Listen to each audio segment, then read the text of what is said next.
always stay so nice and thin. How do you do it? And this woman had just undergone bariatric surgery for obesity. And my sister-in-law said, well, really, I just only eat when I'm hungry. And the woman said to her, eating for hunger? Eating is for happiness. And I thought to myself, aha. And I put the two together and I said, you know, we don't know the difference. So what are the differences between pleasure and happiness? And I believe there are 7. Pleasure is short-lived, happiness is long-lived. Pleasure is visceral, happiness is ethereal. Pleasure is taking, happiness is giving. Pleasure can be achieved with substances, happiness cannot be achieved with substances. Pleasure is experienced alone, happiness is experienced in social groups. The extremes of pleasure all lead to addiction, whether they be substances or behaviors. Yet there's no such thing as being addicted to too much happiness. And finally, number 7, most important, pleasure is dopamine and happiness is serotonin. Why do we care? So what? Well, turns out dopamine excites the next neuron. And neurons, when they're excited too much, too frequently, tend to die. So the neuron has a defense mechanism against that. What it does is it reduces the number of receptors that are available to be stimulated in an attempt to try to mitigate the damage. We have a name for that process. It's called downregulation. You get a hit, you get a rush, the receptors go down. Next time, you need a bigger hit to get the same rush because there are fewer receptors to occupy. And you need a bigger hit, and a bigger hit, and a bigger hit, until finally taking a huge hit to get nothing.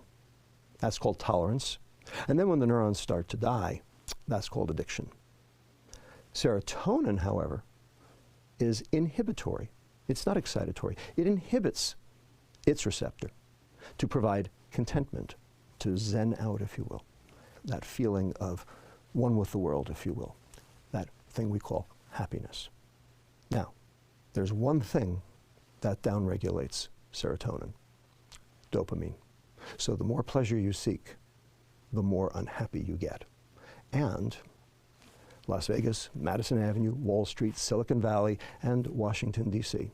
have very specifically confused and conflated the term happiness with the term pleasure, so that you can buy happiness, so that they can sell you their junk, hedonic substances that drive pleasure rather than happiness. And in the process, we have become most decidedly unhappy. You know, the fact is that a lot of people don't necessarily understand that they are addicted. They know they need something. When want becomes need, that's usually a sign of addiction. A lot of people say they have a sweet tooth.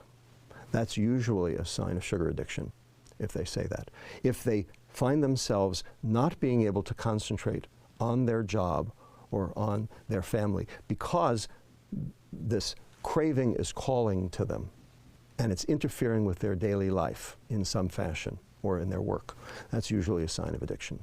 The bottom line is, until we address the problem of diet, which will also, of course, address the question of pleasure and happiness at the same time, we will not see an improvement in our healthcare system anytime soon.